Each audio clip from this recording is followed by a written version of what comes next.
مساء الخير على حضراتكم، عاملين ايه؟ يا رب تكونوا بخير. اهلا بيكم في فيديو جديد من قناة مصر جميلة بإذن الله. النهاردة جولتنا في ارخص مكان ممكن تسكن فيه انت واسرتك في مصر في ظل اسعار الجنون والهبل اللي احنا فيها دي.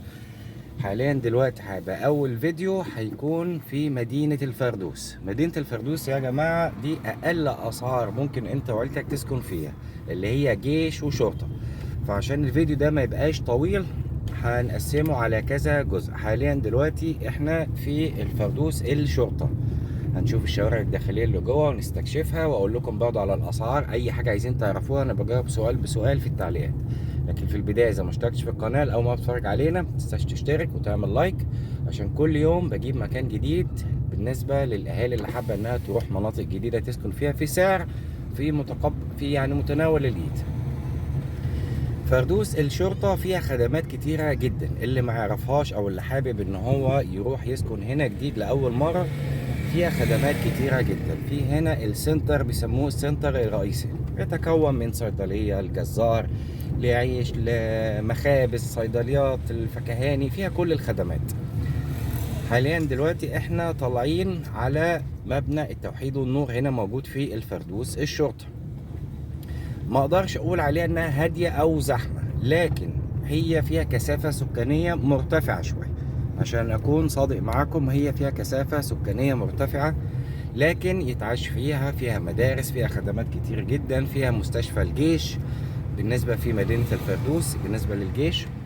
ففيها خدمات كتير. اللي بيفكر ان هو كل حاجة تبقى جنبه، انا برشح له المكان ده بصراحة. الفردوس فيها كل الخدمات جنب بيتك بمعنى الكلمة.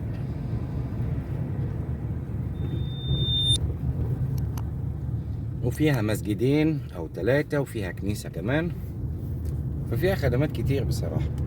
حاليا دلوقتي هوريكم السنتر اللي فيه الخدمات. السنتر ده يا جماعة بيخدم على الشرطة هنا وعلى الجيش وعلى دريم لاند وحدائق اكتوبر وحي الاشجار، لانه سنتر فيه كل الخدمات دقيقتين من جنب البيت. فدي ميزة جميلة جدا. اوريكم دلوقتي السنتر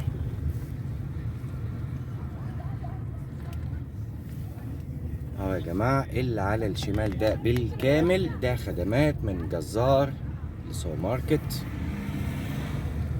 لكن على اليمين هنا سكني. دي كانت محلات وقفلت، رجعت شوية تاني.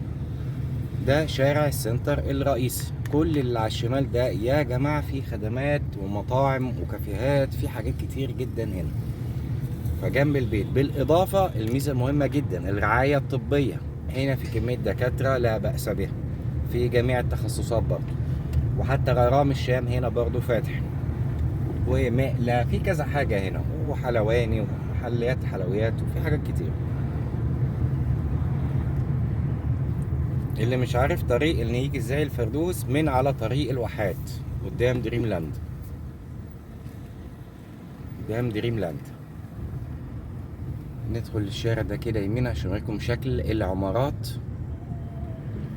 اللي بتبقى سكنية. لان هنا متقسم يا جماعة بالنسبة للشرطة استثماري وشرطة. دي عمارات، دي العمارات السكنية اللي هنا اللي على اليمين. اي حد بيبقى عايز يركن بيركن تحت بيته هنا، مفيش جراشات في العمارات لو حد حابب يسأل او كده. واي حد عايز يعرف الاسعار يكتب لي في التعليقات، انا بجاوب باذن الله على كل طلباتكم يا جماعة. دي شكل العمارات ما بين الاستثماري والشرطة اللي على اليمين زي ما انتم شايفين كده.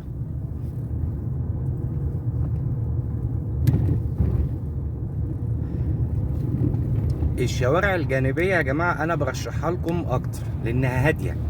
كل ما تبعد عن السنتر يبقى مش هتبقى فيه دوشة. فنصيحة اللي عايز يجي الفردوس الشرطة يسكن في عمارات الشرطة او عمارات الاستثماري، يفضل الشوارع الجانبية يا جماعة. الشوارع الجانبية لانها بتبقى هادية. الشوارع الجانبية هنا بتبقى هادية، فما فيش اي مشكلة فيها خالص. يعني دلوقتي الساعة كام؟ حوالي الساعة 12.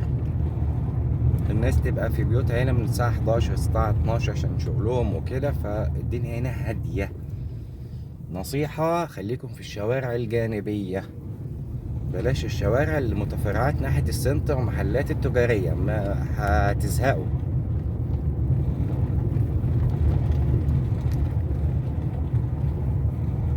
وهنا في مسجد تاني، هنا ما شاء الله في مساجد كتير جدا، والإخوة المسيحيين هنا في كنيسة موجودة في الفردوس.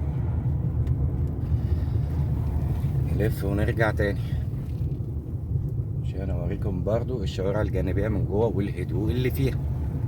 فيا جماعة يا ريت تحطوا بس الكلام اللي انا بقوله لكم ده كنصيحة اخ.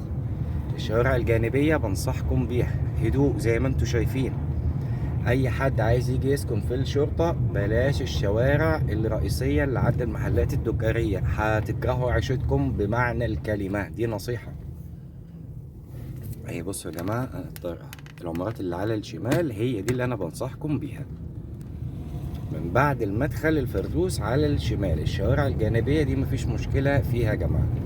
ده بالنسبة لأرخص مكان ممكن تسكنوا فيه، في مكان هادي في سعر متوسط كويس في متناول الإيد، بالنسبة للفردوس الشرطة والعمارات الاستثماري الموجود فيه. الجزء الثاني بإذن الله هعمله لكم عن الجيش يا جماعة بإذن الله، لكن في الأول ما تنساش تشترك في القناة وتعمل لايك، عشان كل يوم بستكشف معاكم حاجات جديدة تنفع الأسرة جميعا. شكرا ليكم واشوفكم في فيديو جديد.